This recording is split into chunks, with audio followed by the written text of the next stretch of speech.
தாவேகாவுக்கு பாஜக வலை, சிக்குவாரா விஜய்? தாவேகாவை நெருங்கி வந்த கட்சிகளுடன் கூட்டணியை பேசி முடிக்காமல் முறுக்கிக் கொண்டிருந்த ஆதவ் அர்ஜுனா மீது அதன் தலைவர் விஜய் அதிருப்தியில் இருப்பதாக பனையூர் வட்டாரங்கள் சொல்கின்றன. அதே வேளையில் தேசிய ஜனநாயக கூட்டணியின் வெற்றிக்கு விஜய் தடைக்கல்லாக இருக்கக்கூடாது, அவர் எங்களுடன் இணைந்தால் தகுதியான இடங்களை வழங்குவோம் என விஜய்க்கு பாஜக வலைவீசி இருக்கிறது. இந்த பின்புல அரசியலை சற்றே விரிவாக பார்ப்போம்.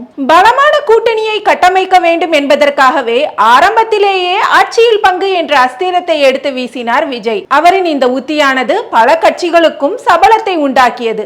முக்கியமாக காங்கிரஸ் கட்சியானது விஜயை ஆயுதமாக பயன்படுத்தி கிட்டத்தட்ட திமுகவை மிரட்டவே ஆரம்பித்தது. தாவேகாவுடன் கூட்டணிக்கு வரும் கட்சிகளை பனையூருக்கு கொண்டு வந்து சேர்க்கும் பொறுப்பை தேர்தல் பிரச்சார மேலாண்மை பொதுச் செயலாளரான ஆதவ் அர்ஜுனாவிடம் ஒப்படைத்தார் விஜய். அது மாத்திரமில்லாது மற்ற கட்சிகளில் இருக்கும் முக்கிய தலைகளை தாவேகா பக்கம் தள்ளி கொண்டு வரும் பொறுப்பையும் ஆதவிடம் ஒப்படைத்தார்.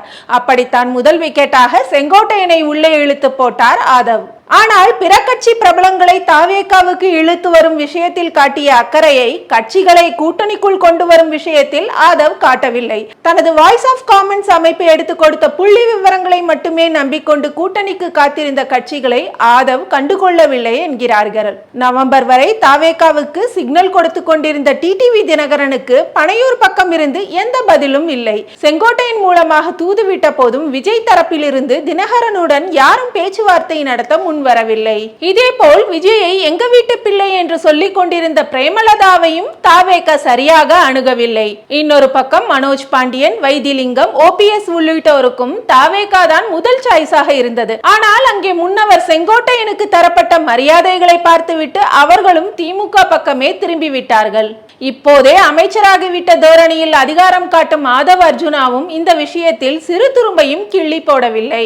இந்த நிலையில் தான் காங்கிரஸ் திமுக பக்கம் செல்வதற்கு 2 நாட்களுக்கு முன்னதாக ஹைதராபாத் வந்த ராகுல் காந்தியை சந்திக்க ஆதவ் அர்ஜுனா பெரிதும் முயற்சித்தார். கடைசியில் காங்கிரசும் தங்கள் கையை விட்டு போனதால் விஜய் ரொம்பவே அப்செட் ஆகி போனார். இதையடுத்து கூட்டணிக்கு காத்திருந்த கட்சிகளுடன் உரிய முறையில் பேசி முடிக்காமல் இப்படி நமக்கு இருந்த வாய்ப்புகள் அனைத்தையும் கோட்டை விட்டு விட்டீர்களே என விஜய் ஆதவ் அர்ஜுனாவிடம் தனது அதிருப்தியை கொஞ்சம் சத்தமாகவே வெளிப்படுத்தியதாக சொல்கிறார்கள் தாவேகா முக்கிய புள்ளிகள். இந்த நிலையில்தான் பாஜக செய்தி தொடர்பாளர் ANS பிரசாத், தமிழகத்தின் சினிமா துறை இன்று முழுமையாக ஸ்டாலின் குடும்பத்தின் பிடியில் சிக்கியுள்ளது.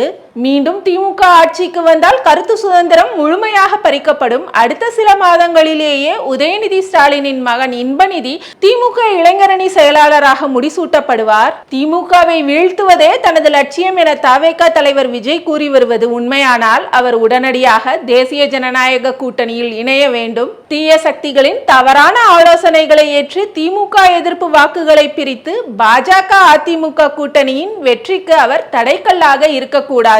தமிழக அரசியலில் விஜய் ஒரு மாபெரும் சரித்திர நாயகனாக மாறவும் மக்கள் நல அரசியலை முன்னெடுக்கவும் இதுவே சரியான தருணம். விஜய்க்கான தகுதியான இடத்தையும் மரியாதையையும் தேசிய ஜனநாயக கூட்டணி நிச்சயம் வழங்கும். விஜய் இப்போதே முடிவெடுக்காவிட்டால் தேர்தல் முடிவுக்கு பின் திமுகவின் பாசிச கரங்கள் அவர் மீது பாயும்.